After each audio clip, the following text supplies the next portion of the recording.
Welcome to Looking for the Ocean, a Pixar journey where we watch everything Pixar has ever made and we talk about what it means to us. We are live from New York. Yep, here I am. Mark am. Young, and in the room with me right now is Danny Vincent. Hi, I'm here. Danny, how are you enjoying New York so far?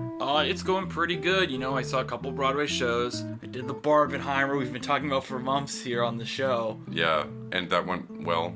All right. So do we want me to drop my quick Barbie takes? Should we say what this episode's about first? We should say what this episode is about first. We're gonna cover a lot of stuff in this episode, but we are here for Pixar shorts, so we are gonna talk in this episode about Air Mater, Time Travel Mater, and Partysaurus Rex. So we're finishing the Cars tunes and the Toy Story tunes. Well, we're finishing Mater's Tall Tales. Is that really the end of the Cars? Not the Toy Story tunes? Tunes, That's yes. the end of There's a couple TV specials we'll cover, but short films, we are done with them now. That are playing before movies, you mean? No, there are no other short films for two. I mean, I guess there's the Forky TV show, but it's a TV show to me, in my mind. Well, I guess Cars tunes are kind of TV shows, too. Is Halloween Toy Story like... It's a TV special. They aired it on TV. They didn't put it in front of a movie. But it's like 30 minutes or something? Yeah. Same with the Christmas one. Oh, wow. Okay, so this is a big end of a lot of things episode. Yeah. So we'll talk about those, but just Danny's in town for Barbenheimer. Yes. And he's been having quite a time. Yes, I did Barbenheimer yesterday. After Barbie, I got interviewed by WB promo department, where I was very much like, should I go on and be like, hey, check out my podcast? Mm-hmm. What did Barbie remind you of? Well, my podcast, Looking for the Ocean of Pixar Journey, of course. You did do the smart thing where you didn't tell them you were also there to see Oppenheimer. No. So exactly what I did was they asked me, what brings you here? And it was me and former guest of the podcast, Carson, or I was also part of this meetup to see Barbenheimer. And, you know, we both did the interview together because we never just wanted to do it alone. I get kind of camera shy. I'm fine. It was very weird. I wasn't expecting to be nervous, but I just was. So they're like, what brings you out for Barbie? And it was like, well, we'd be lying to, in my mind, I'm like, I can't say I just naturally come to Barbie at 11 in the morning because I would never normally do that. So, well, I mean, I think you could be excited about the new Greta Gerwig premiere. Well, that's what, so Carson pivoted to that. What we basically answered and if this gets out, if this is released as promo, I will retweet it on my podcast platforms. Yeah, I would be kind of surprised if they used this part as the promo, but it's cool that you were interviewed. So I was like, well, we are both not from New York, but I'm from Chicago and he's from Ohio. And we got a bunch of our friends here. We all decided to meet up for a double feature of another movie that's coming out that I'm sure a lot of other people you've talked to have done. And I'm sure me saying a lot of other people you've talked to have done will also cut it from the episode. But my point is, if I'd said Oppenheimer, they would have immediately just thrown out the entire thing because it's like you can't mention a competitor, right? Yeah, it's always interesting to me to see what were the rules of making this promo, We did have a joke that it would have been hilarious if we had gone for the bit. If we hadn't had reservations, imagine if we had done Barbie, did the interview, did Oppenheimer. All this is what actually happened. But then go back, buy a ticket for a Barbie show right after Oppenheimer, and then do the interview again. They'd be like, "Didn't we see you earlier?" Be like, "You did. We saw the other movie, and it was just too sad. We had to get cheered up from Barbie." You again. only show up talking about the other movie and never naming Oppenheimer because you think that's how you'll get in the promo. Well, but Carson did pivot to saying we're big Greta Gerwig fans. I'm like, yeah. It was like your favorite movie because Carson's favorite movie. It's either his favorite or second favorite movie is Lady Bird. First might be Matrix Reloaded. I'm unsure. Did anyone dress up for it? In our group, a lot of people wore pink shirts. Carson wore a pink shirt. I didn't dress up for it. And Danny turned down my pink shirt, which I just happen to have because you said it was too peach. The thing was also, I had a friend of mine who is going to be on this podcast. I actually renegotiated with him to lock him in as a guest for one of our upcoming episodes. He's going to be on here for Inside Out. But my friend Don, he's a high school friend of mine who lives in New York, and I invited him as my plus one because we were allowed to have plus ones. And I also just, sometimes when you go to these big meetups with 15 people that you've only really talked to a couple of them, it's good to have just someone you can rely back on to talk to. Also, I'll be real. I'm incredibly picky about who I sit by at movies sometimes. And I won't call out anyone here by name, but there were people in our group who were the type of people who go, or, come on, or, really? And I was like, I don't want to sit right next to someone like that. So I had locked in seat neighbors for both of these. I'm so anal about this stuff.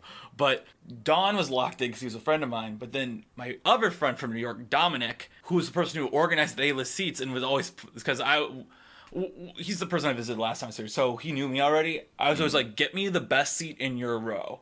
The thing was, at Oppenheimer, okay, we had got like 35 seats, and then we returned a lot of them because we only had 14 people there, 16 people. I actually don't remember the final Oppenheimer number. That's a ton of people. Yeah, but since the way the AMC Lincoln Square IMAX website was set up on Oppenheimer release date, it was really hard to get all these tickets at once. So our tickets were really spread out, and basically what we landed on was we had a lot in row G, and we were going to maybe all do row G, but then Dominic was like, there's no reason for us to all do row G when we have about 6 seats in row E that are dead center. And I'm like, yeah, I'll do row E with you, because, like, I think row D would have been too close. I think row E was the edge of being too close, but it was just the right amount of overwhelming. I didn't know that it was that many people. I thought you had, like, 6 people. Oh, no. We had a reservation at our place for 17 people, and then not everyone went to Oppenheimer. Why didn't everyone go to Oppenheimer?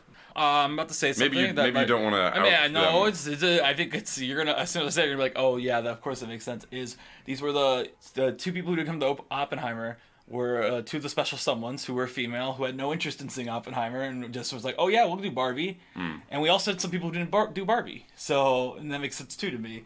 Also, the Barbie makes sense because to me 11 a.m. is normally too early for a movie. Do you think that it was like a good day? The Barbenheimer experience was a good I thought outing? It was good. I definitely think I did the right way. I think Barbie first is the correct way to do it after doing it. I do not think I would be able to do Oppenheimer first and then Barbie. Yeah, I agree. I mean, I couldn't do it because I've been working and I just can't really be a part of this big thing right now. But like, it was weird to me that people wanted to do Barbie last because I would, and you said this to me last night when you came back, is that it's much better to like sit with Oppenheimer after a while, and you don't want to like ruin that by watching Barbie. Yeah, I've explained it in a better way to other people, but I feel like it would spoil in a weird way both Barbie and Oppenheimer. So I won't give that out here because I know this episode, it's coming out a week after Barbenheimer. So these are the last big movies of the summer, really. Sorry, Ninja Turtles. I didn't even know Ninja Turtles was coming out. Oh, it comes out in like 2 weeks. Yeah. I'm excited for its the actual last like studio movie this summer I'm excited for. But if I had to grade them right now, which I didn't want to, but I have mentally graded Barbie at an 8 out of 10 and Oppenheimer at a 9.5 just because I don't want to give it a 10 on first watch. Mm-hmm. But I'm like, yeah, this is it was something right at the beginning I was like, is this really Nolan's best work? And about like 45 minutes in, I was like, yeah, this probably is. Yeah. I've heard people say that it's like a movie that they didn't think he was capable of making. It's the most interesting thing about Oppenheimer is it is simultaneously incredibly a Nolan movie. Like, the way the music is mixed, the way it's edited, the way it plays with nonlinear. I don't even know how to really put it. It simultaneously feels like nothing he's ever done before. I don't want to be like, because it's based off a real person, that's why it feels different. But it engaged with such a huge issue. Mm-hmm. That like is legitimately still echoing today, like the creation of the atomic bomb. But also I put in my Letterboxd review that it is about the fallacies that we tell ourselves to make us do things that like be complicit. And I think that's obviously the stuff that Oppenheimer is about, and I'm sure Nolan would say the same thing. He's like, yes, that's something I'm sure he'd be like, that's something you can read in my movie, but it's also of course about Oppenheimer and his own thing, and it is, but I think you can also just apply it to yourself and be like, like there are so many times it's so easy to just be like, well, not like everyone else is doing, but if I don't do it, someone else will, and that's what I feel like the movie is ultimately about, is like, because Oppenheimer, for a lot of the movie is like, well, no, we gotta do it because if we don't, the Nazis will. If we don't, the other people, like they'll just get other people to do it. Mm-hmm. It's like, okay, but like you're still begging for the fame of being the creator of the destroyer of worlds. It's exciting that the parts from the trailers that were Matt Damon, which were kind of like, this looks like the worst part of this movie is like Matt Damon doing exposition, but then that's actually like the theme of the movie. Is the pressure of a character like Matt Damon saying the Nazis are doing this first or whatever. What I think is really interesting also about Matt Damon is I said that pretty much all the scenes Matt Damon has have new glimpses of them in the trailer, with the exception of one scene, which is his best scene. And I'm going to shout out now, MVP, I'm going to give you the MVPs of both Oppenheimer and Barbie. The MVP of Oppenheimer, and I feel like first off, We're ignoring the four most talked about people in both the movies. We're going to not talk about Margot. We're not going to talk about Ryan Gosling because they're both great. We're not going to talk about Cillian Murphy. We're not going to talk about Robert Downey Jr. because they're both great. But the surprise MVPs are Jason Clarke in Oppenheimer and America Ferrera in Barbie, both of which are like fantastic, like probably the best I've seen either of them. Although granted, I am pretty unaware of America Ferrera. I mean, I think she's good. I'm also kind of unaware of her. I was never like. I remember watching Ugly Betty in college. You were in that class, right? What class? In pilot writing class, where he made his show. Watch. Oh, well, I wasn't in the same class with you, but I did take that class. But I don't remember him showing us Ugly Betty. Oh, you had it with HD? Yeah, he showed the Ugly Betty pilot. And I remember because we all voted on a pilot to watch, too, and we voted on the Arrested Development pilot. And he tried to turn it off on the next time on Arrested Development. We're like, that's not a preview, it's a joke. Stop, let it play. That's wild. I don't actually remember what pilot we, watched with HD, but I remember I took another class which was just about writing short films, and it was with a TA who was really into writing genre things. So we read the Bible for the 90s Batman, and then we wrote an episode of the 90s Batman, and that's kind of what I think of when I think of my college television writing experience. Interesting. Even though because I feel like with HD we watched some drama as a pilot, but I don't remember what, and it's just interesting that with you he was like, we were going to talk about comedies, and then my experience was we're going to talk about superhero television shows. That's so interesting to me, just superhero TV. It's like, who cares, you know? Really? That was one of my more fun things I got to write, because it was, you get to set up the villain for the episode, and it's pretty easy to write a commercial break, because it's those things what where, building are you going to have explode before the commercial break happens? You look back at school, and we always have these moments where we're like, why were they teaching us that? And I feel like I took superhero television writing 101 is one of those things where it's like, why that and not a sitcom class? But also it was just pilot writing for me. We watched because I wrote a drama script. I wrote a drama pilot for that class. Well, I wrote a drama for the pilot class, but now looking back, I think it was more useful to do the superhero thing, because that was like sitcom writing, because you had to come up with we learned about A plots, B plots, C plots, but it was just very clear and exciting to write Batman versus a villain of the week, because I think that is actually much more like what it would be like to be oh, Raymond gets a promotion at work and Robert's jealous about him, and it boils over on Thanksgiving. That sounds like a good episode of television, and you learn about structure. And the drama pilot I wrote was Game of Thrones level complex, and it's something that I don't think I would. That's your mistake. I wrote a drama pilot that was basically Inception, the TV series, but it was every episode is a different dream level you have to accomplish a goal in. Oh. So it was kind of like an anthology show, really, or it was very Quantum Leap inspired. Saying as someone who's never watched an episode of Quantum Leap but is aware of what it's about. Yeah. But yeah, Barbie is Greta Gerwig's worst film. Oh no. Is really great still, because I like Lady Bird and Little Women a lot, and Oppenheimer can't ever say it's the best film off first watch, but it definitely flirts with it. So exciting. Yeah. And I mean, what a weird way to plug Barbie at the end, and we're not I thought we're not Barbie, in Barbie's pocket or anything, but I feel like people would have a great time going to see Barbie. I did just sign over my likeness to Barbie for perpetuity to the WP legal department. So. I know someone who has that job. Oh, do they work Barbie? No. They were a PA on Impractical Jokers, and it was their job to get waivers for people. I don't know. It's just funny hearing. The only thing about, we noticed that was weird about the waiver was it's we can use this for sequels, and I was kind of all right. Oh. I don't know why you would pull this out for sequels. Did they have a thing that was you can't talk bad about Barbie if we use your image? Because that would be me as well, they just throw out the footage. About the sequel. They would throw out the footage, I think, right? If I said something bad about Barbie. Well, I mean, in your real life, if you were hey everybody, I'm Danny Vincent, and it's my face that's in the Barbie sequel promo. Yeah. And this wasn't about the sequel.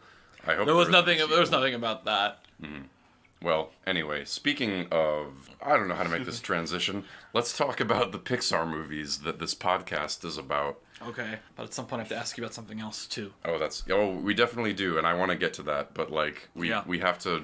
One So, of the best notes I got was here, like the Pixar podcast needs to be about Pixar. I got a great transition here. Is that I saw 2 shows here. One of them was called Shucked. I did not like it, although I had an awkward conversation at the other show with the person next to me who noticed I was alone. It was like, have you seen Chucked? And I was like, yeah. They're like, oh, it's so funny. It's so great. And I was like, yeah, I don't want to get in an argument right now. So sure, yeah, I loved it. Mm-hmm. But then I also just saw Grey House, which stars Laurie Metcalf, star of the Toy Story series, which is mentioned in the playbill. And we are finishing up the Toy Story tunes today. Who's Laurie Metcalf in Toy Story? She's Andy's mom. Oh. She's great as Andy's mom. I talked about her in the Toy Story 3 episode. I guarantee you I mentioned her. I'm sure you did. We just watched 3 shorts not featuring Andy's mom, but okay, we did get there. Yeah. So, Air Mater, Time Travel Mater, Partysaurus Rex. All right. The Mater shorts, they're coming out on television. They're just to fill time on Disney Channel. You already know all of this. If I remember right, Air Mater, even though, it is on TV, because I definitely had seen Air Mater before, I believe Air Mater premieres on the DVD. I know you're going to be like, Danny, look it up, but I'm pretty sure, because on the DVD, then it has, like, the postscript scene where it's like, hey, they should make a movie about planes, wink. Because it's like, it's an advertisement then, because it's a bonus short. Oh, wait, no. Air Mater is on the Cars 2 DVD. Because I have the Cars 2 DVD at my house right now, because I checked it out from the library, and on the back it says featuring bonus tune Air Mater. So Air Mater actually starts as like the home video for Cars 2 gotcha thing. But then it is aired on TV, because it is just a Cars tune. Mm-hmm. And then I think Time Travel Mater is just on television. Tune. Yeah. Which is unfortunate, because I feel like Time Travel Mater was a little bit more like it's engaging. It's better. It's trying less to be commercial.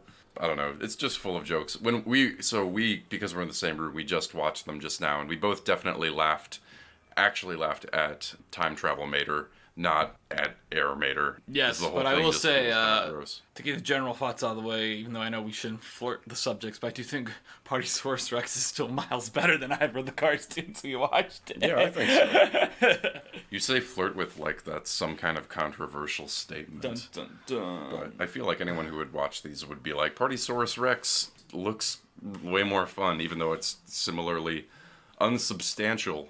So, if you have never heard of these movies, or you have no desire to watch them, which is understandable. Valid, very valid. Air Mater is about just Mater telling a story about one time he was doing a tow of a car nearby an airstrip, and he sees an advertisement for a flight school. So he joins the flight school and learns how to fly, and then he gets noticed by these stunt planes. Yeah. And then they make him... The Hawks.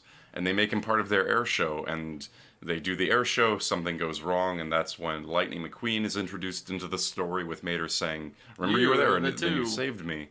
And Lightning McQueen saves him, and that's basically the end of the episode. And then there's a little post-credit scene after the really short credits where Mater says, not like... on Disney Plus anymore. Yeah, it's not on Disney Plus, but Mater said, man, they should make a movie about planes.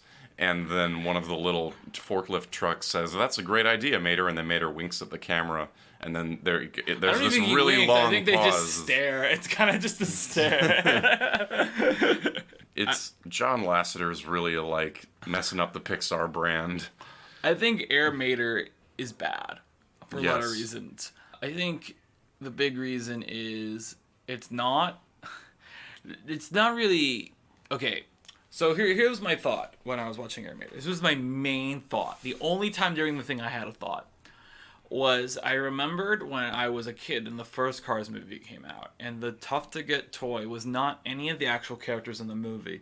It was the dream sequence Lightning McQueen with the plane things. Because in Cars 1, there's that sequence where Mater's...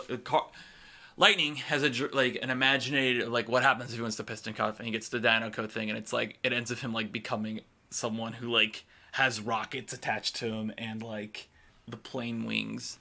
And that variant of Lightning McQueen was always the hardest to find. It was, like, the most expensive type of thing. Everyone wanted it. And that was my thought when I was watching the Armator short, because I thought for a second, like, oh, okay, this is where that comes from. Then I was like, no, it's from Cars. It comes from the original Cars. Because at this point, they just probably did this so they could have a variant of that variant that they could sell even more of. Mm-hmm. So that's really what we don't really get into it, but the real reason Cars is so expansive is because the merchandising is a huge cash cow for Disney. It is, at this point in time at least, I believe it's bigger than anything they have besides Disney princesses. Because they don't own Marvel yet. And it's interesting that they're not... Oh, I guess they're now purchasing Marvel in the process of it. But yeah, sorry, go on. Oh, you mean in 2012 when these come out? Yeah. Yeah. It's funny that now they're expanding things with Toy Story, but they don't seem to be doing that with Toy Story. Like, they had the Mini Buzz, which is a pretty interesting toy. But it's not like Partysaurus Rex featured any new lovable characters. It was all bath toys, which are kind of nondescript. So, yeah, I know, I see what you mean. That Cars exists to make more toys for people. Which is why, of course, and we'll get to these movies we've never seen called Planes, which I imagine will be much more boring episodes than our John Carter episode. But still come back for them, please. Why do you, what? I don't know. We can make it into something. It's true. I think we're just saying that because John Carter was a very interesting episode. Well, I say that because I know initially when we were making the detour list, it was literally like Mission Impossible, John Carter, and the Planes movies, and then like everything else kind of came after that. I'm not happy about Planes. I guess we shouldn't say it will be a not interesting episode, but we will have strong negative feelings. What I think Planes. is interesting is that these shorts are made by Pixar Canada. So if these were Planes things, it would actually make more sense to give it to Disney Toon Studios, because I believe they're the people who actually produce Pixar Planes, the Planes movies. Yeah. And ergo, wouldn't it make more sense to give it to the people who are actually going to use those assets to do it? Like, you know what I mean? Like, they just use the assets that are going to be in Planes. I see what you mean. Well, although I guess also they probably didn't want to like just send Mater over. I don't know. You can remake Mater. That's like that one Incredibles student project that we saw. I don't know. Not much good to like say about this short. It's wild watching these live with someone, yeah. And like I'm the one holding my phone. You call me out when I laughed.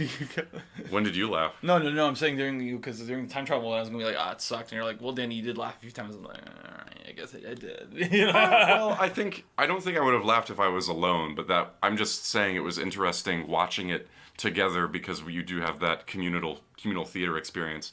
But even though we had that, I was definitely kind of checked out during Air Mater. Yes, it's a like very kind of looking easy around a zone few times. I was zoning out of it in general. The thing that drove me craziest most about like watching on your phone was the sound in Partysaurus Rex was that I didn't get that nice surround sound of my TV at home of great music.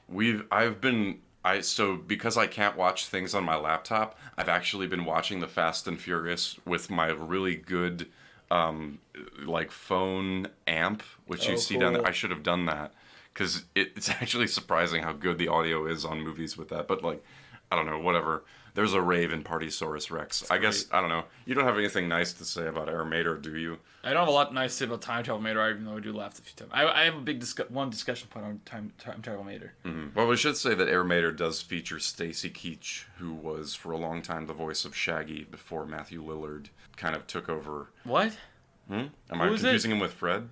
Who are you thinking of? Who? Stacy Keach? Stacy Keach was the voice of Shaggy. I think it's Casey Kasem who was Shaggy for years. Who's Stacy Keach? I don't know. I didn't recognize the name. I just told you to pause. I literally was just like, pause it. All right. Because I wanted to see. I had you pause it because I was curious if the plane was a plane who popped up in Planes, if that makes sense. That's why I was curious. I'm sorry that I did this. This is... Wow, I definitely recognize him. He looks like he's in Cheech and Chong. He's in Cheech and Chong. Why do I know who Stacy Keach is now? We're looking at him. He was on theater for. But like, why have I looked him up before? I definitely remember. He's in the Board Legacy in Nebraska. This does look like a guy who would be in Nebraska. He's in Gaudi, which means I can quote New York City, the greatest fucking city in the world. While I'm in New York City. He was in so many things. He is in Planes. That's really what I was curious about. Is he in Planes? He's in Planes, but he must have had another voice role for me to look him up here. I'm sorry. He's in W. He's in American History X. He's in Mask of the Phantasm. That's probably it. He voices the Phantasma Mask of the Phantasm. That's a pretty big role. Okay, I'm sorry, everybody. I can't figure out why I know Stacy But is that his character name then for Cars Tunes? Ooh, wait. I know it's because Stacy Keach has a very deep voice, and he was the narrator of something. Okay, whatever. I'll figure this out. But Skipper Riley was the name of his character in Cars, right? He was the narrator for The Duelists. Maybe. The Duelist is a good movie. Yeah, Skipper Riley. But no, but that was his character in the short too, right? Yeah, Okay, so he was. It was okay, cool. That's what I'd assumed. All right, Air Mater, nothing.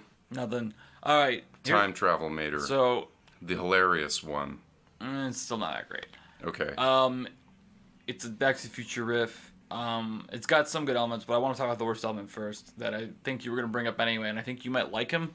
I think John Michael Higgins is delivering a really bad voice performance in this that completely ruins the short. There's no attempt to make him sound like he's old-timey at all. It's just John Michael Higgins' speaking voice, and I'm reminded of Mark's first controversial take ever among our friend group, which is when we all went to go see Sicario, and we walked out of it. And I was kind of, I still like Sicario. Wow, I have no memory of this. Is interesting. Well, actually, wait. Okay, well, if you have no memory, let me tangent it to another thing. I don't like Sicario. Oh, no. Okay, well, let me tangent to something then really quick. Is that recently I hung out with former guest of the podcast, Julius Jefferson, for our birthdays. Because we share the same birthday. We've never actually hung out on the same birthday. And I always tell that story where it's like, we didn't find out till like 6 months in. We share the same birthday.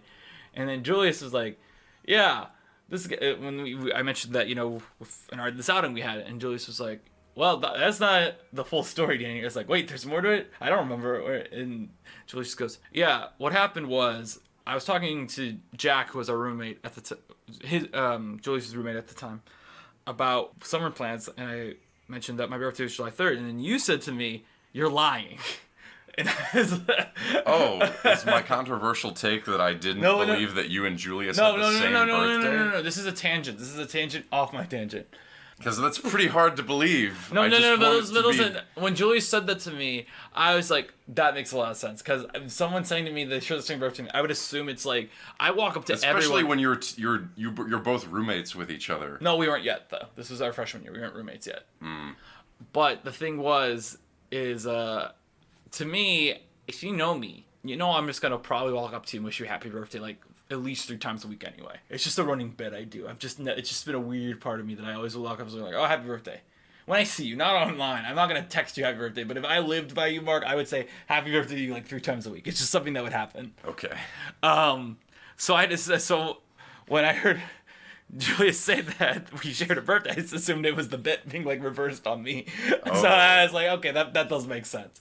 But no, your Sicario take, leaving it was, we're all mad about this take, was you thought the movie looked too clean. You thought the Deakin cinematography was bad because you thought the movie looked too clean. This was your take. Because I remember we all bashed you for it. I don't know if I would put it that way, but I still feel like there's something there that I still agree with myself with, even though I really wouldn't put it that way. But that's not even a Deakin's thing. I think my whole take with Denis Villeneuve is what some people feel about Kubrick, where I feel like he's too sanitary, even though he's showing you like this, body bag full of blood or something like that. I feel like the tracking shots, except for the car coming in the beginning, which I think that's my favorite part of Sicario.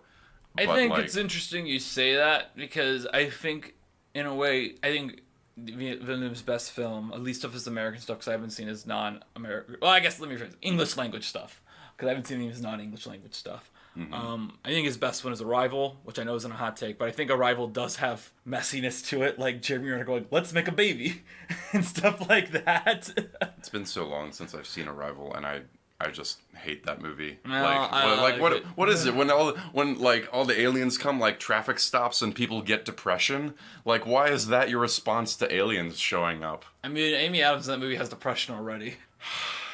Related. I mean, I don't know. I told you my parents. Think that's part of that is like me also being like, I love my parents. Is such this wide thing that I'm like annoyed when people are just like, I'm sad. Well, don't see the Barbie movie then.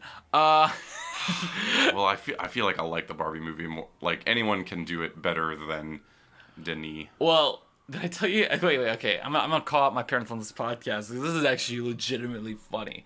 Do you remember the twist of Arrival? And I love my parents. They were on this podcast a few weeks ago, so I can tell the story. Do you remember the twist ending of Arrival? It has something to do with, like, the guy from China is, like, I have your phone number, by the way. So But to spoil it's it, all confused. to spoil a movie that is 6 years old and that everyone should have seen by now if they were interested in it. The central conceit of Arrival is Amy Adams is a linguist who's trying to crack the aliens' language. They constantly mention this theory in Arrival, where when you crack the language of someone, you first start learning it, you begin to think in the same way that culture does. Specifically using like exciting examples that I don't know because I'm not a linguist and I don't really know other languages, but like, you know how... Oh, well, here's a good example that I don't want to start into a side argument, even though it very much could be. Is recently it was announced that the new Miyazaki movie, which is titled How Do You Live in Japan, is going to be titled The Boy and the Heron Here, because the exact meaning of the title is not How Do You Live in English, and there's no word in English for exactly what it means. But like that, right? That's what the argument Arrival has. And since the aliens are fourth dimensional beings in Arrival, the idea is that once Amy Adams cracks their code language and can speak in it, she can now see time as a language, and she can both move herself forward and back in time just through thought, basically. Oh. And she's like becomes unstuck in time. Yeah, that would annoy me. Well, okay, so Arrival opens up with this montage that I think is great because I love Arrival, where it gives you the conceit that Amy Adams' daughter died. Like, it's like kind of like the opening of Up, where it's like she gives birth to a daughter. You see the daughter grow up, and then the daughter dies, and then the movie begins. And the end of the movie reveals that was actually the end of the movie when she gets together with Jeremy Renner, and Jeremy Renner says, let's make a baby. They're talking about that child because she's unstuck in time. So that whole story is something she knows when she immediately, like, goes to get impregnated with the baby. You know, conceive the baby. Yeah. The idea being that, well, one, it's this weird thing where it's like fate is fate. You can't really change it, but also... it is still good to bring good into the world, even if you know it will be snuffed out. Although it's a really weird thing where, of course, it's about her child, and it's, like, a big, complicated thing. Mm-hmm. But I just find it really fascinating. But anyway, the story I was going to tell was I saw this movie in college, and then we really liked it, and that year at Thanksgiving, we were looking for movies today. I was like, why don't we see Arrival? We all like, you know, Inception and Interstellar. Like, it's like a Nolan-esque film. So we all go to see Arrival. We all like it to varying degrees. And I want to be very clear. If you haven't seen Arrival, that ending is explained out to you also in dialogue in a way. Not like it's not expressly. It's not like said exactly how I said it, but it's pretty dang clear. It's like in a Nolan movie, right? It makes sure like you know exactly what the message is. And then we walk out. My mom and my dad both go, I thought it was beautiful. She decided to try again and have another kid. And me and my brother were just like, what? So how do you explain that? Did they say they were like just not super? Well, the way I easily got them on the like this isn't something you can interpret. This is like what the film is they use the same footage at the end of the montage of her new kid as they do at the beginning. Mm-hmm. So you could tell it's the same kid. And like, you know, somebody just gotta logic it out. You guys can't be like, no, this is what the thematic point is. You have to actually like, here's what the movie gives you. This is how you go. Oh, I didn't catch that, and it's like, all right, cool. Now you're there with what the movie gave you. All this to say is, I think John Michael Higgins is not great in Time Travel Mater. Oh, okay.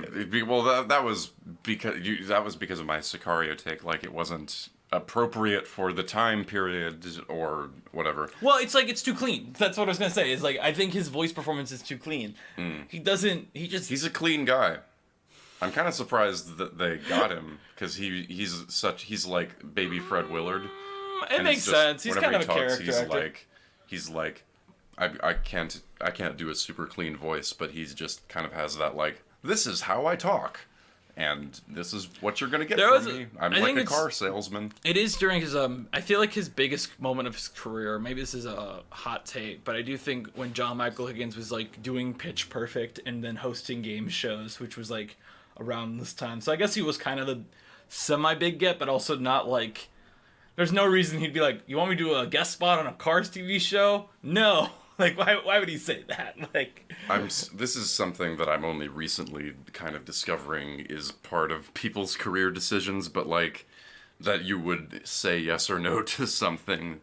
Like, I don't know, I find it hard to I find it so hard to believe that people are like, no, it will hurt my brand if I take a car's role. I remember... Like, what are you doing? Like, get some money. Well, what I remember is going back to actually Laurie Metcalf very briefly, being really disappointed she went back to... Although the pay was really good, so who could blame her? Because Lady Bird kind of, you know... She just won the A Doll's House, I believe, in 2016, the Tony for A Doll's House, and then she did Lady Bird and got an Oscar nom that she should have won.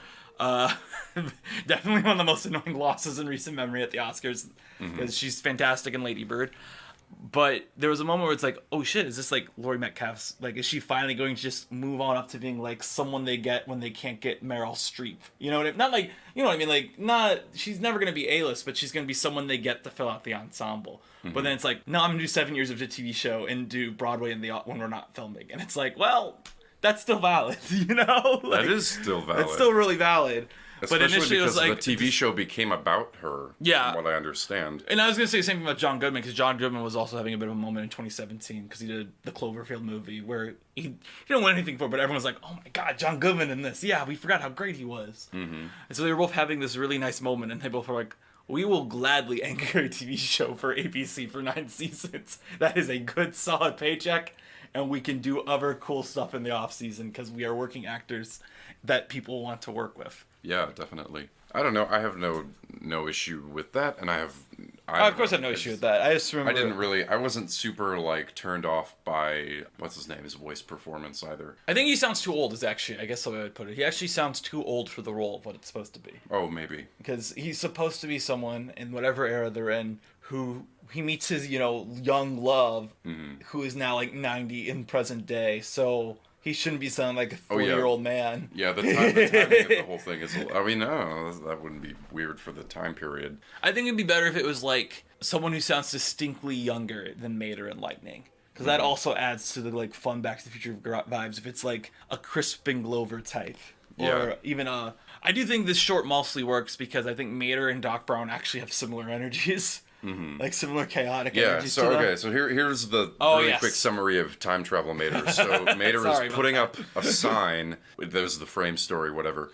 Mater is putting up a sign that has a clock on it, and the sign breaks, the clock falls onto his front, and so whenever he sneezes, he travels forward or backwards in time.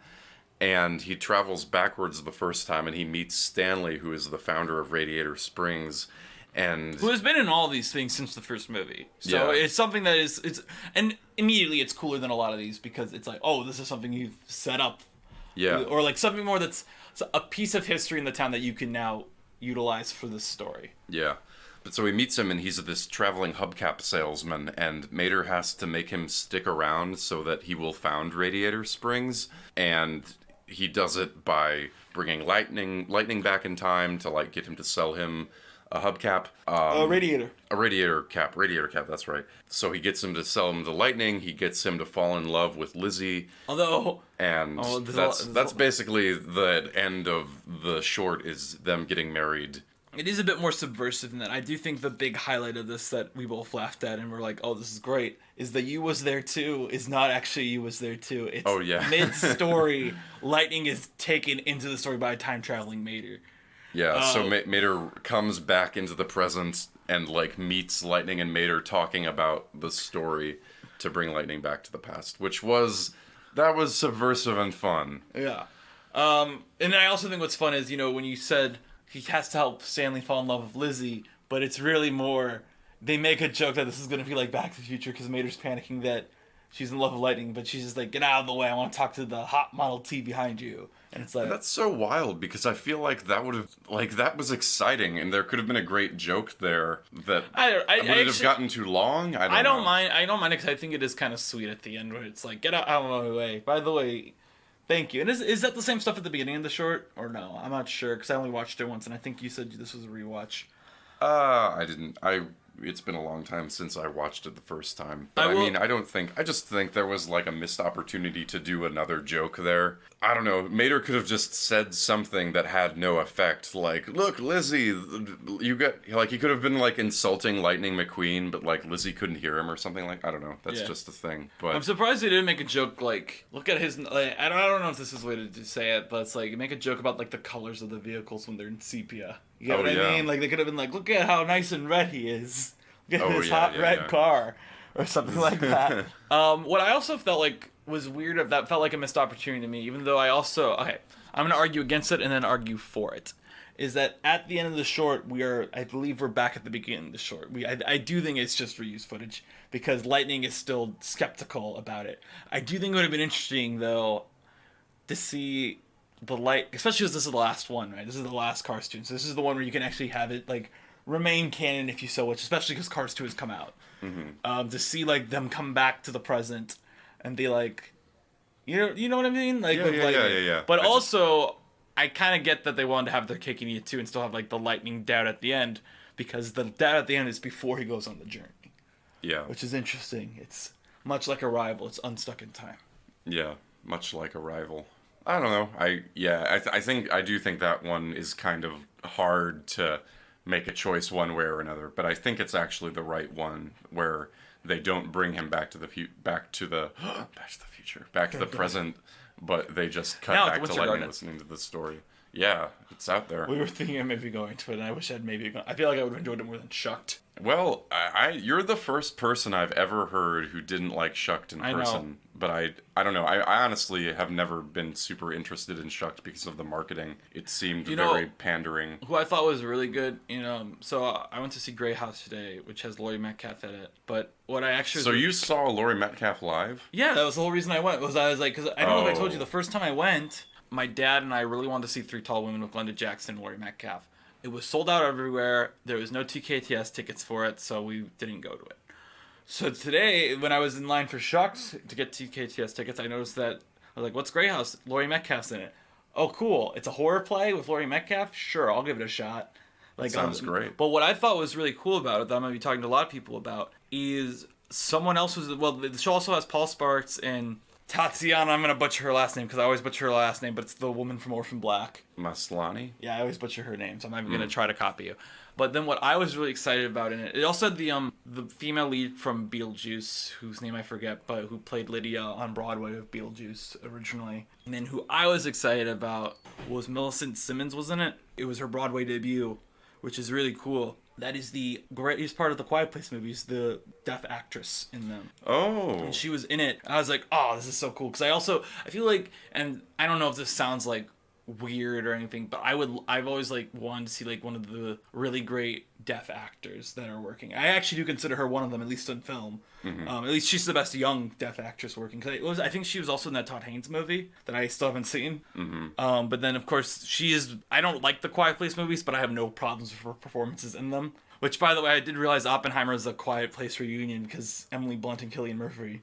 Man, that Broadway fucking sucks, man. So, like, I had no idea this was coming out. I made a joke about this, that I had no idea about the Teenage Mutant Ninja Turtles, but I have seen advertisements for, like, Jackie Chan as Splinter is on the subway. But I didn't know when it was coming out. But if I saw, like, a picture of Laurie Metcalf and all of these people, and it's like, there's a horror play on Broadway, I would have, like, I should have invited you with me, although it was kind of pricey. I don't think you would have... Yeah, well, I mean, I wouldn't have gone for that, but I mean, it would have been something I would have...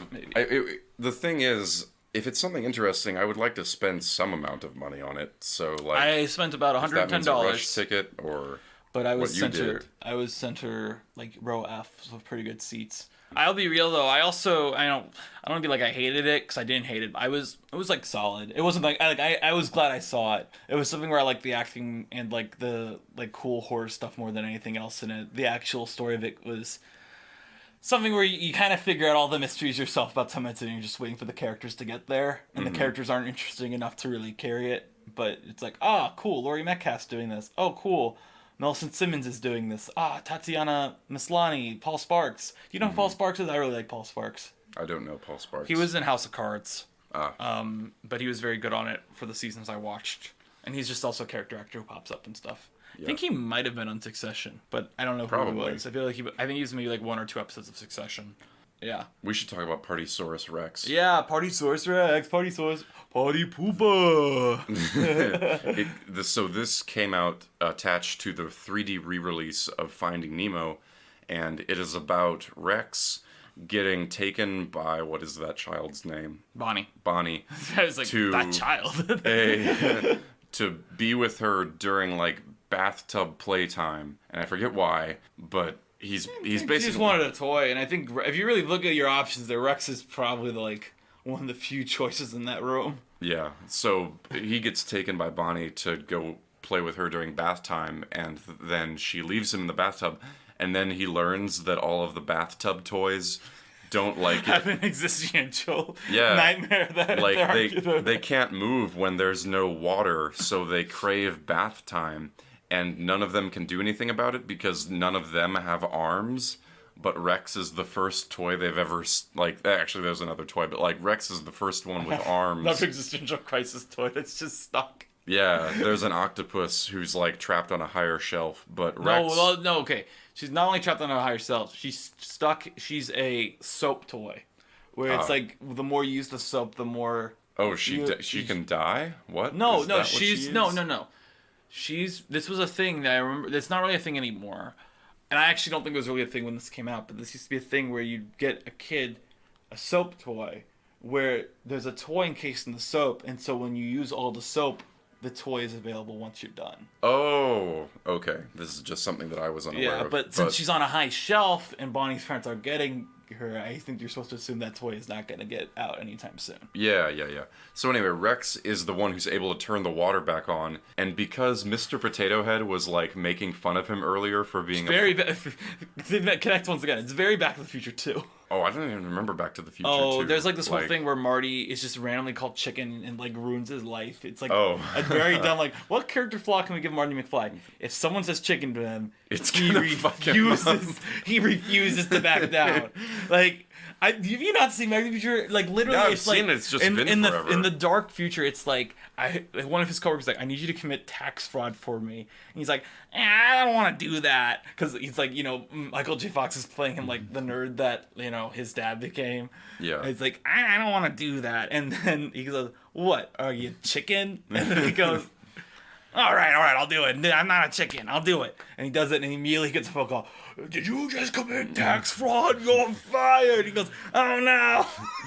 I really need to rewatch those movies. But yeah, they were fun. I marathoned them all at the music box earlier this year. Very fun. Gotcha. But yeah. Well, anyway, so Rex is the one who is able to turn the water back on, but he overdoes it, so it floods. It like builds and builds, and the bath toys are having this huge party. But the water keeps rising, and Rex keeps adding more and more water, despite his fears that it will overflow. Eventually, the climax is it just does overflow, and the real people have to call a plumber. And then the short basically ends. No. So the best part of the short, and this will be me talking about the actual ending of the short, and we can just move into it, is you think it might be like, you might get a lesson in here that Rex needs to learn not to listen to Potato Head and like himself. But the message that we're given instead is that the pool toys need this to happen to them too. And Rex is like, okay, sure, I'll do it. The last, I might have flooded the house, but let's do it again. Oh, and I love that there's no lesson. It's just, yeah, let's party. It's funny how watching something like this, I am just thinking like it is a metaphor for drugs the entire time. Like it's hard to throws it out. Yeah, well, I mean, it's not like it's clearly drugs are bad, but like we're not super committed to this, so just like have fun with your pool toys or whatever. But it's just funny that any like party scene like this is like, man, he really likes to party, right? We have to have even more party. Oh man, he really likes to party. We're going a little crazy. The water's getting higher, and that is how things progress. This is such a 2012 short. This is where I hope this thing came out in 2012. I think it did. Yeah. Yeah, I think there's because we haven't done Brave yet. But I think about high school, when I was in high school in 2010 to 2014, and we watched. We watched a ton of movies, obviously, because I was always in the movies. But, of course, you listen to the radio, you go to school dances. And the number one song of all those years at dances was Party Rock Anthem by LMFAO. And the Avicii music. And this entire, movement of, EDM pop music. And then this short is, composed by... I wish I'd written down the name, but it isn't... It's, has, an actual, EDM artist doing all the music in here. And it's a vibe. It, very much captures, yes, this is what school dances used to be. You can keep talking. I'm just looking at I was concerned that it was actually... Okay, we're good. Ben Kendrick of the Christian Science Monitor said this was the most enjoyable franchise spin-off to date. So get wrecked any other franchise spin-off up to this point. Maybe we should do a solid to this Wikipedia page and like find more reviews of it. The electronic artist BT composed the music for the short. NA5, who looks like they did one of the songs, or like did a remix of the song too. Maybe they did the credits song. I don't know. Is there any reason for us to watch Tron Legacy? Is that a thing? Okay. Unless we want to like count Tom Cruise now as a honorary. No, he cannot be, because I'm not watching every Tom Cruise movie. I feel like there's got to be a podcast for that already called like Cruise Control or something. Cruise Control. Yeah, I think it's too, or the Cruise Missile, because people always call him the Cruise Missile. Great. Well, anyway, Partysaurus Rex. It felt much. The more shorts that we have never seen, I at least have never seen these before today, so I can only talk about them now. I'd seen Partysaurus Rex, but I don't actually remember when, because I did not see Finding Nemo in theaters. I'd seen the other two Mater shorts, of course, on Disney Channel, but I don't remember when I saw it. I think maybe Partysaurus Rex might have got some Disney Channel play. I think that might have been where I've seen it. But much more enjoyable than the Mater shorts, which at this point just kind of are annoying to me. Oh yeah, I'm very curious about. I'm glad we're done. I'm very curious about like what Cars tunes could possibly be about. You know, Not like Mater, yeah. Yeah, like what other stories are you dying to tell about the Cars universe that aren't just like, well, I don't know, what if like how do they poop? I don't know. Great. Everyone has a new idea. You know, it is a little disappointing that, you know, with Mater and the Ghost, like, they already had addressed the ghost thing, and we didn't get, like, an actual, like, ghost story Mater. Like, where's Mater Haunted Mansion? Mm-hmm. In theaters today. We're not sponsored by Disney. I made a joke, not when you were there, but when we were in line for TKTS, because they have the huge thing in Times Square. I got my Times Square Barbenheimer picture today. I was so happy. Actually, side note, I was very annoyed. So, you know, we did Barbie first, then we went to actually grab a pizza down the street, because the people who weren't seeing Barbie got a pizza for us. I was like, oh my god, thank you. You guys are lifesavers type of thing. Oh, and that's a really good pizza. Well, I don't know. There are a few pizza places by that, but there's a really good one that you may have gone to. Whatever it was. I said cheese and pepperoni, but it was really good. It was also just like, you know, we needed food, and it was like, oh, thank God, this will definitely get us through the movie. Mm-hmm. But when we were walking down, we noticed that they actually did have the posters of Oppenheimer and Barbie right next to each other. But then when we were walking back, there was like a professional photographer there, and I was like, I don't know if this is ever like a professional photographer who's like making people pay him to get pictures here, or if it's like a news reporter. But the thing was, it was still there when we were done with Oppenheimer, so my guess is more that it was like a professional photographer trying to get some money. Yeah.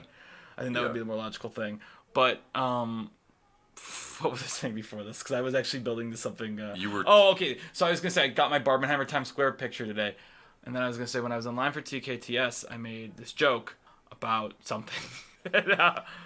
Oh, you can't remember the joke you were winding up to tell me that you made? Yes. Oh, okay. But what let me try to think. Something about like the never-ending supply of Cars stories or something like. No, okay, no, because I was saying Cars Haunted Mansion in theaters now, coming in here. Okay, now I got it. So there's like, you know, obviously there's Oppenheimer stuff, there's Ninja Turtle stuff, there's Gran Turismo stuff, there's Barbie stuff at Times Square, but also the only thing for Mission Impossible in Times Square is an ad for their podcast. So I kept making a joke that we should get sponsored by Pixar, except for the fact that, like, you know, we trash half the stuff they put out, so they would never sponsor us and put us up in Times Square. Yeah, what a weird premise we have. Yeah. Do we have? Here's a question: do we have many listeners among that group that went with you? Well, you know, like Carson, Zach. Oh, I'm kind of surprised if it's 17 people, it might be most of them. No, not all of them listen to us. I know a couple of them listen, like when, say, for example, Jay wasn't here, but Jay is part of, you know, this group of people online. Actually, I'll say that to you off mic later. I had a thought about our outing and how I missed Jay. So Jay, if you're listening to this, we missed you. Well, we'll keep this in. Keep in mind, it might be hard to cut things from this episode. Yes. So turning them around like that into a nice "we miss Jay" message is always the move. Yes. But yeah. Partysaurus Rex, though, just some things to recommend this to people. It's interesting to see them do bubble physics. Yes. I think that was cool. And what's fun is it's like fun bubble physics. It's like there's like laser lights going into the bubbles type of thing. Yeah. And I don't know why this was something that stood out to me. They have a little tugboat guy, and he's doing a sailor accent. Yeah, and felt like that's Captain Ahab to me. Yeah, and I just haven't heard that accent in so long. Like, they had the guy from Deadliest Catch in Cars 2, and of course he doesn't do this old-time sailor accent. Well, let me tell you, if you remember, in our John Carter episode, I recently watched Pirates of the Caribbean, and there's plenty of that in there. Yeah, well, I don't know. I try to like separate pirate accent and old-timey sailor in my mind, but maybe that I doesn't, suppose. Well, but doesn't even there, mean though, anything. like, you do have old-timey sailor in Pirates of the Caribbean as well, who aren't necessarily pirates. Mm-hmm. You have, like, Gibbs in the beginning of the movie before he becomes a pirate. Oh, yeah, that's right. Okay, so Partysaurus Rex, whatever. It's Wallace totally Shawn is fine. great. Don Rickles does a great time doing the different deliveries of poopa. Oh, yeah. We Ooh. should say that when Rex is having these, like, moments, it's when Mr. Potato Head is, like, floating by his head in a bubble. Yeah. And that's an interesting bit of, like... And to be clear, because I never made the connection, subjective that's why I brought up Back effects. to the Future 2. To that. Yeah. It's just interesting to see, like, subjective effects. You know, we were talking about John Carter and how sometimes we see things from Dominic West's perspective, and sometimes we see things from other people's perspective, and we talk about that in terms of, like, subjective editing. It's interesting to see something like an animated short that has subjective special effects. I feel like I want to mention Oppenheimer very briefly because I feel like this is time to say something I feel like should be put on the record, is that Christopher Nolan has been lying to you all. He said in the marketing for Oppenheimer that the color scenes are Oppenheimer's perspective and the black and white is the objective truth. Having seen the movie, I do not believe that is true. I believe he's correct on the color.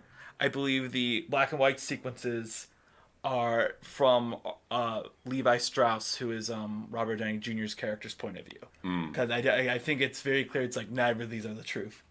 That makes more sense. Yeah, to and me. it also allows like the way Oppenheimer is way more of a jerk in the black and white stuff. It's way more easier to buy the movie that way because it's like truth has to be somewhere in between these extremes. Yeah. And of course, also, you know, when you're making a biopic, inherently you're adding the idea of subjectivity. You should just make the entire thing be clearly subjective. Mm-hmm. And I think the movie is that way. I just think Yeah. he was saying this to like try to keep it easier in your head going into it.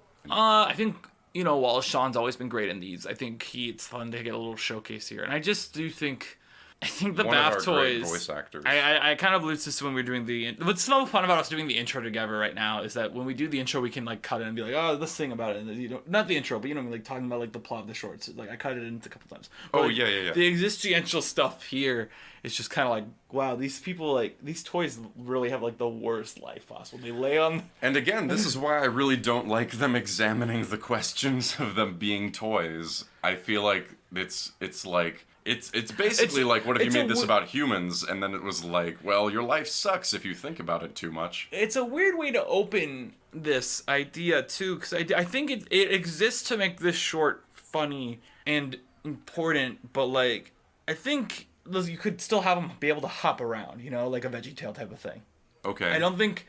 I think there's a way to do this and not give you that existential terror of these toys cannot move. But again, nothing in here is as terrifying as the belt buckle in Small Fry to me. Yeah, The belt yeah. buckle being alive is more horrifying. Yeah, I don't know. I think it is always a mistake, and I'm glad that they got this. This seems, I don't know why this short really exists. This is like the most shallow, I would say, of these three Toy Story tunes. Yeah, it's not even It's like fun. the Barbie and Ken short, which at least had like a sweet moment. The more I think about it, the more I'm really like, dang, that is a really nice moment in the Barbie and Ken short where it's just like, let's just go outside and kiss in the snow instead of doing all this stuff. It's But, so like, sweet. It's completely out of place, and it's like great though. Yeah. And then I'm not gonna talk extensively about the Barbie movie, but there's a moment in the Barbie movie where it's simultaneously probably the funniest joke in the movie, but it's happening during one of the emotional climaxes, and it's like I really wish there was a way they could have found a location for this joke. Mm-hmm. Because I feel like in a way it's kind of like, you know how people talk about like Marvel, and I'm not gonna say like this is Marvel humor because that's like but people talk about the idea of Marvel humor. What they really mean is like something dramatic happens and then there's a joke right after it. Specifically, you know, people always use that example in Thor Ragnarok where like Asgard explodes and Korg's just making jokes about it. Mm-hmm. And I don't actually mind that personally, but my thing here was like, this is a really good joke, but if you put it anywhere else in the movie, it would also be funnier. It's way harder for me to buy back into the emotional thing that I'm already at once you made that joke. Yeah. But whereas the Barbie and Ken thing in Hawaiian Vacation, you have that sweet moment and then you have the joke, but it doesn't change the fact that the moment was sweet. Yeah. There's one bit in this I really like also where, because you talked about the bubble effects and the lighting. Mm-hmm. I also love the moment when the fish goes underwater and Oh, yeah. you get the light underwater too, which is really cool. All these other ones is like, why didn't they animate these at Pixar Canada? And this one's like, oh, okay, this is what like the main Pixar people are doing. Although I think Pixar can't. We'll dig into all the Pixar Canada is probably something we'll talk about a lot when we actually get to the Toy Story specials, because I know they did those. So And they're fine. It's just this movie was This looks really just good. very like aesthetically pleasant. And another example of that fish, when he goes down there underwater, he has the line, "What's up, fishes?" And then everyone starts dancing under there, and that's like on par with the Ghost Protocol joke of no shit. I hate that. I hate these jokes. well, okay, but what's up, fishes it is a different joke. No shit is like, here's the one swear you get. What's up, fishes? Like, here's a really dumb pun. Oh, well, They're different. I am scared to ask this. Okay. It's about the Barbie movie. Okay. Does the beat you off joke Okay, earn the itself more? beat you off joke is better because it's longer. Basically, what you get in the trailer is the beginning. Also, the beat you off joke. This isn't really even the beat you off joke is in the first 5 minutes of the movie.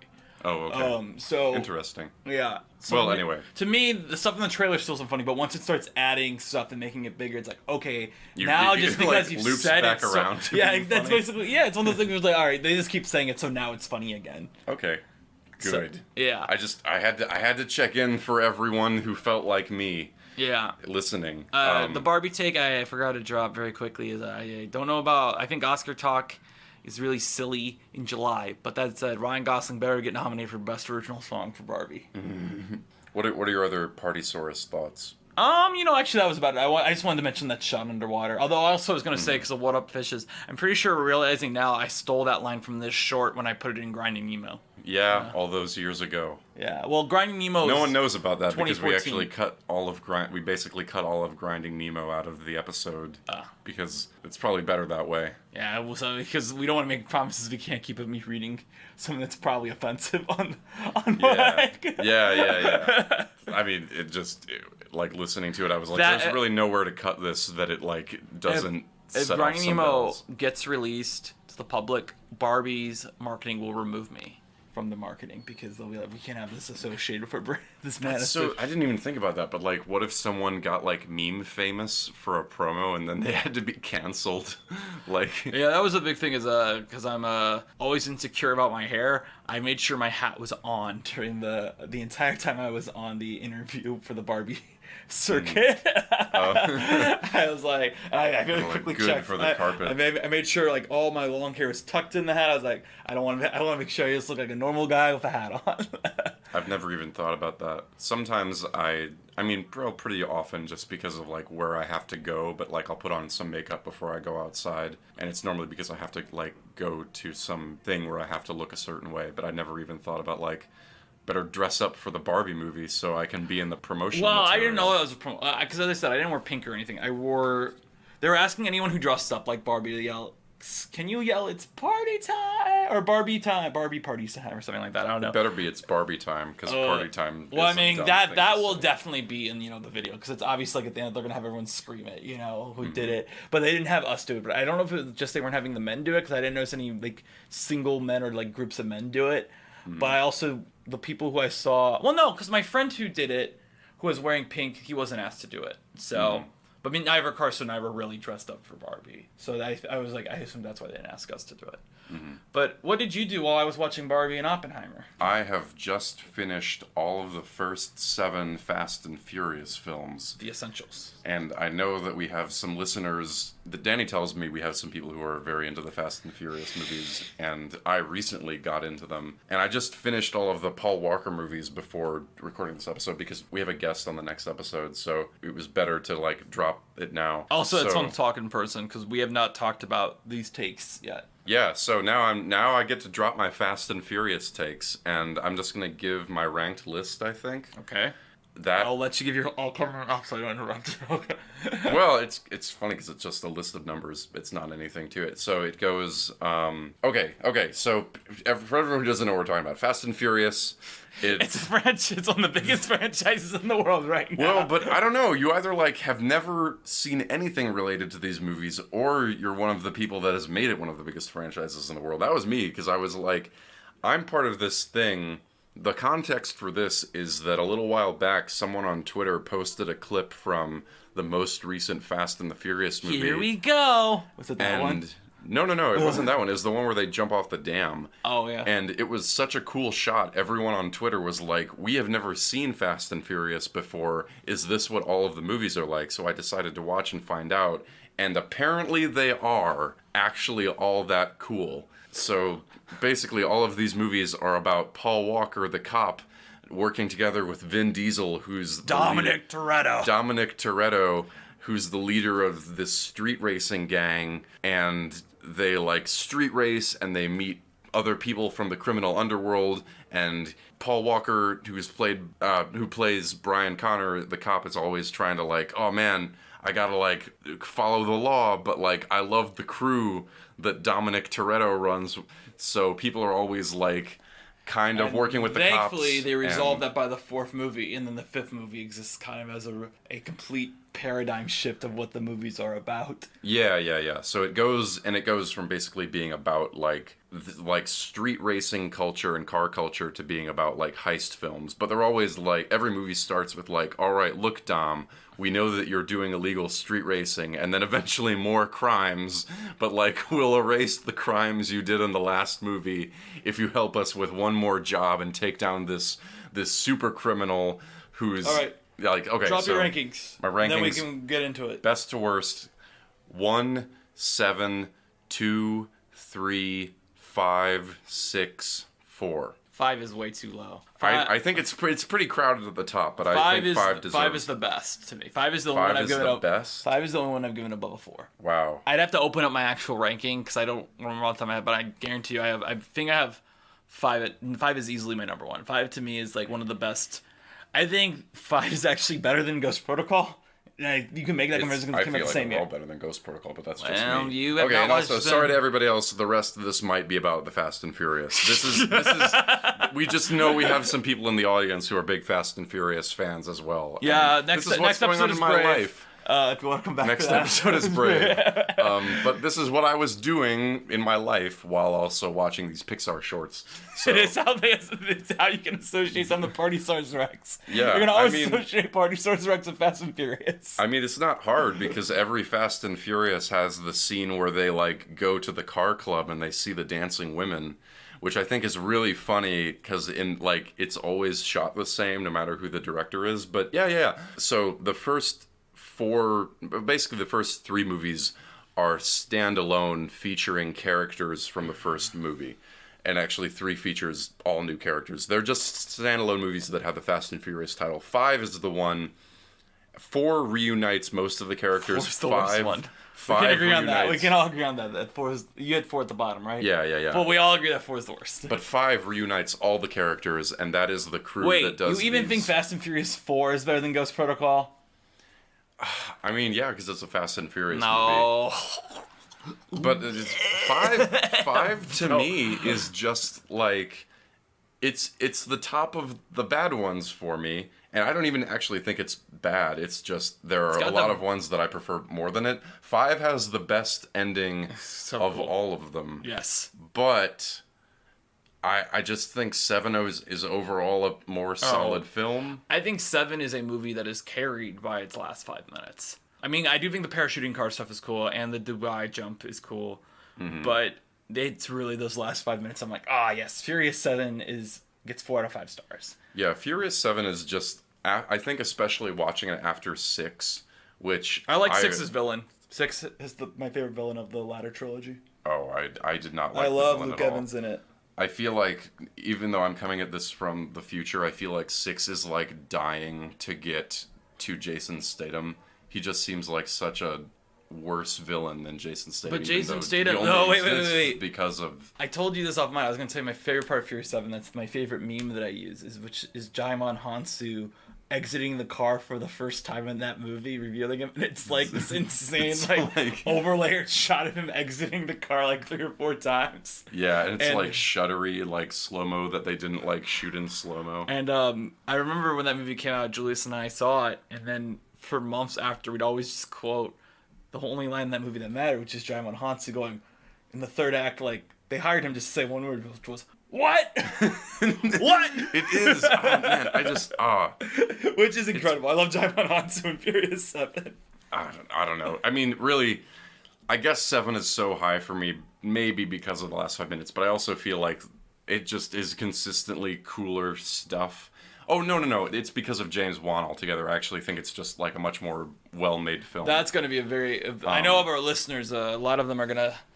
A lot of people I know who are big Fast and Furious fans don't like 7, or they think 7 is weaker because of Wan's direction. They will single that out as the issue.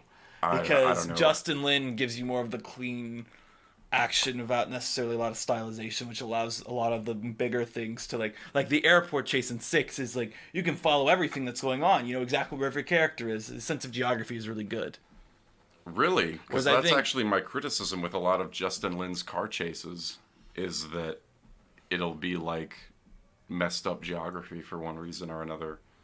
Do you know what Justin Lin's next project is? I should look it up before I say it because I don't remember exactly what it is. But it's already causing like Oppenheimer level discourse of people.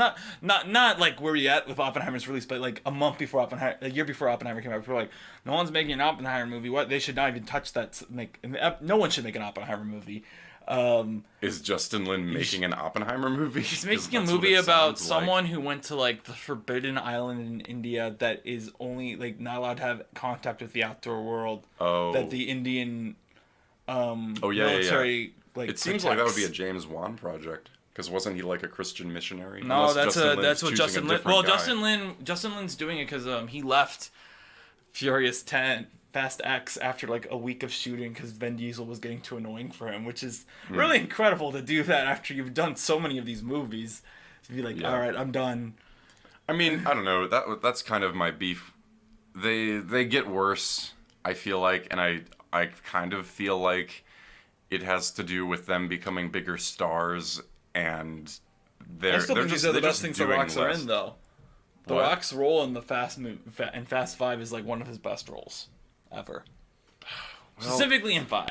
Later on, they don't know what to do with him. But in the 5th one, perfect deployment. I totally disagree because I feel like The Rock becomes a better character once he becomes like the guy that's like Paul Walker's probation officer in the first few films. Once he... Do you not like the fuck in Fast 5? What? When is there a fucking Fast 5? I wish I had the exact quote in front of me. Basically, I'm saying that... in The Rock's introduction scene when he's like, if you're not going to help me, get the fuck out of my way, or something like that. Oh, And I it's didn't like even register it like that, but I mean, I guess you're right. But I think that The Rock becomes a better villain / friend when he becomes like... when he has that struggle of like, okay, I actually like these guys, but I work for the government, so I can't be like fully on their side. I don't like that in 5 he just hates them. It's just not as interesting.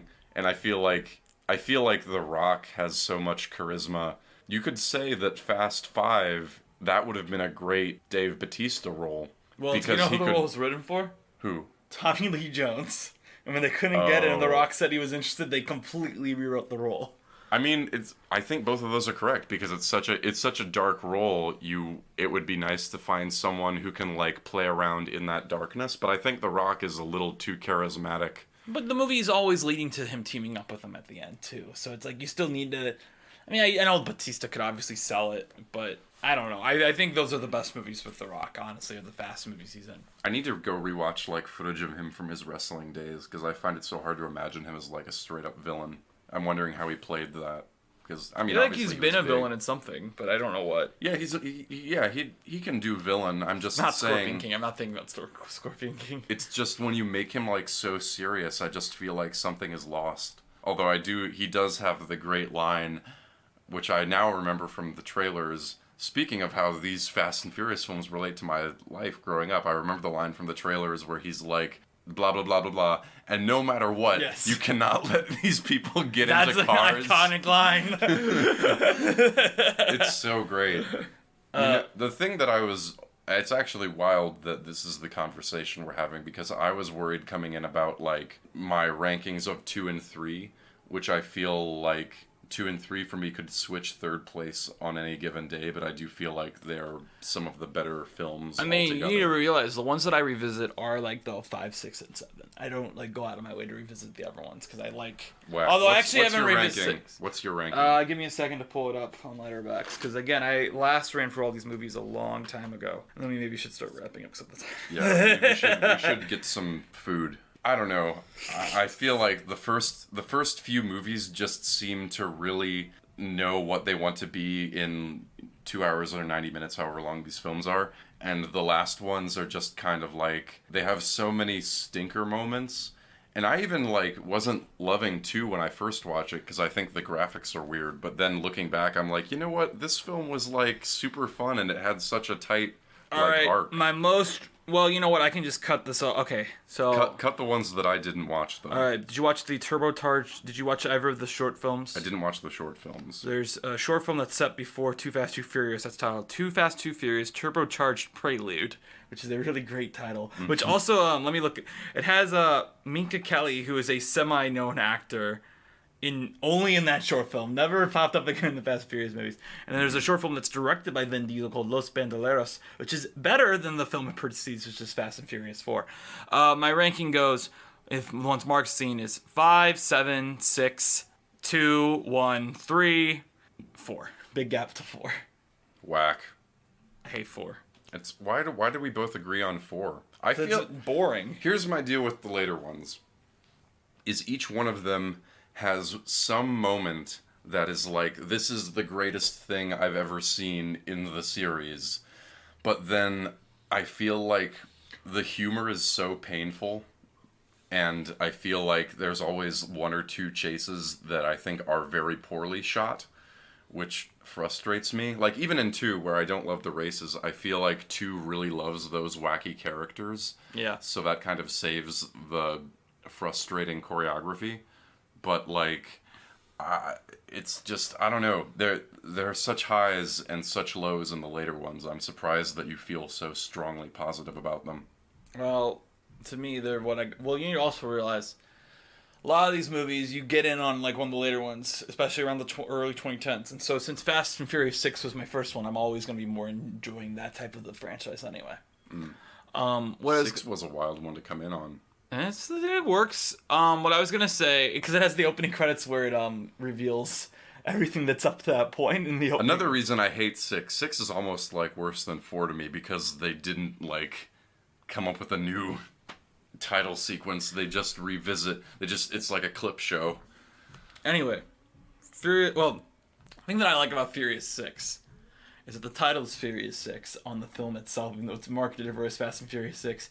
And it will remain that way because they titled the next one actually Furious 7. So it's like, well, we don't want it to be Furious 6 and Furious 7.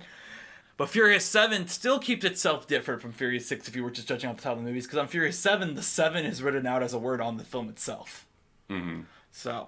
And I will say, I actually don't think 5 is... Maybe I don't think 5 is bad, but I just think the first 3 films are just actually... I enjoy them as films. 7 really got me emotionally, and I also think the direction is fantastic. I mean, it's really flashy, but like that's kind of what I like. I was kind of getting a little bit worn out with Justin Lin. I wanted to say 7 because Stephen Lin. I'm sorry. It's Justin Lin. You got it right. Did I? What? It is Justin Lin. I know you don't need to look it up. I know who's Stephen Lin. I don't know, but I know Justin Lin is the person who made the. Okay. Fast. Are you thinking of Stephen Yeun? No. Go on. I'm sorry. Are you thinking of, I think one of the actors in maybe the first one might be, or Tokyo Drift. I don't know. Mm-hmm. It's Justin Lin. Justin Lin. Wow. Wait, whoa. What was that statistic? I gotta read. What? Fast and Furious is the first film ever to feature D-Box motion. I guess we have to respect it for that. It invented D-Box. Great. But, it didn't even invent D-Box. It's just the first thing that became a movie thing.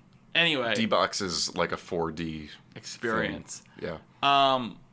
Furious 7 is a messy movie that we forgive it for because one of the main actors died during the production. But the ending of Furious 7, I I don't know if I said it on this podcast before, but it is one of the greatest emotional endings I've ever seen in a movie, where all reality breaks down around the movie and just the actors start giving eulogies to their fallen friend. And it's like, I feel like also Fast and Furious is one of the few franchises where they could pull that off and it fit also. Yeah. But like, it is something where like, you know, the ending where like Vin Diesel's like, it doesn't matter where you go, you'll always be my brother. And then just to see you again play as for Paul appears is like, I'm talking about now, I'm getting emotional. I do. It's really just a beautiful ending. And that, I do think, you know, maybe this was obvious to anyone who would have been directing that moment, but I think for Fast and Furious, the two cars diverging and one taking an exit on the road is like the perfect visual metaphor, and it's just like, man, I'm just glad that this gets to be here, you know, and we're like experiencing this thing. It really is like the perfect ending. It's been like I think now it's been 8 years since Furious 7, and you know, we've had so many things where like, you know, people have tragically died either before the production of a friend. Like I'm thinking obviously Chadwick Boseman, but like there are other ones too, Carrie Fisher, and I just think about how Fast and Furious handled it. I think Carrie Fisher's actually a better example than Chadwick Boseman. You know, how Carrie Fisher's like, we have to give her a son on episode 9, even though she's already dead. And it's like, no, you didn't. You did not need Frankenstein old footage. That's weird. And whereas Fast and Furious 7, it's like, it's pretty clear they had most of the footage. They had maybe some background shot, like, you know, shots where they had a stand-in come in for some stuff and use some old archive audio. Yeah, that was me. I was so surprised by how little like CGI there is. The obvious moment, the most obvious moment that's not CGI, but it's like there's a phone call in the third act with Joanna Brewster where it's obvious that Paul Walker's having a different conversation than whatever Jordana Brewster's like rewritten dialogue is. Yeah. But then the only time he's really CGI is in like that final scene where like for most of it his back is to you, but also, you know, the CGI works because at this point we know he's well. Also, it's like we know he's gone, and the movie's outright telling you this isn't like he's dead. Like the movie's saying it to you. Yeah. In no uncertain words that we know Paul Walker is gone. And it's not like a stunt like all these things are in Star Wars, where it's always like, look, we brought them back. Look at it. Yeah. And this is very much like, all right, look, man, he's gonna have this. It's gonna be a reverse shot with Vin Diesel. It'll be short, but we need this kind of to happen for like the movie logic. And it doesn't. But it's not even. I think even about the movie logic, it makes sense. Like, as a tribute, if the family is signed off on, it's like we want to give Paul a send off. We have a CGI model that we're going to use for stunts already. You know, because like all these actors, you know, like we have CGI doubles too. So it's like we have a CGI that we can polish it up and put it here, and like it just makes sense to like give you one last look at him where it's like. He's kind of a ghost. Like it's very emotional, because every other time it's like, you know, like Peter Cushing pops up or CGI Carrie Fisher in some scenes, and it's like that feels weird because it doesn't have the context of this. I think the context is so important, and also of course, you know, Paul Walker and Vin Diesel were both so involved with like these movies, like in a production capacity too, that like. Unlike these other things, it was like, oh yeah, it's what they would have wanted. And this, it's like, no, like we do think this is probably. I think everyone. I don't think Vin Diesel would have done something that Paul wouldn't have wanted. I don't think Paul's family would have signed off on something because they also like his brothers were the body doubles in the back half of the shoot. Yeah. So it's like they really did like keep everyone involved all the way up to it, and it was the right ending too. Like because. Again, you know, you always hear. I remember always having this discourse around the time of The Last Jedi with people who hate that sequence where Carrie Fisher like becomes Mary Poppins. People are like, they should just killed her off there because they had a good out for her, and it's like, no, because one, that means the thing that's so funny about that complaint always to me is, you know, like then people always complain about how those movies like don't have a scene with all three of them together. You're asking them to remove the scene that has Carrie Fisher and Mark Hamill acting across each other, and it's both their finest acting in the sequel trilogy, and. You're like, no, get rid of it because we want to give Carrie Fisher a death scene.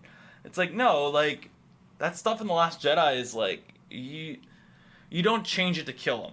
That I feel like always in these movies, it feels weird. And of course, Black Panther, they didn't really have a choice, right? Like, and Black Panther, I think, also takes a different approach of like, no, we are going to look at what an unexpected illness death would look like. Well, I also think that, like, maybe this is a spoiler or not. I think that Han Solo's death was actually pretty good. Yeah, like, I would agree. And I mean, and well, that's like, not the same. I'm talking. built up I'm to it, talking too. about the like. I'm talking like celebrity, like the actor dies in real life type of thing. Yeah. I just mean, like, we're talking. It's also about, like, writing it in, whatever. Yeah.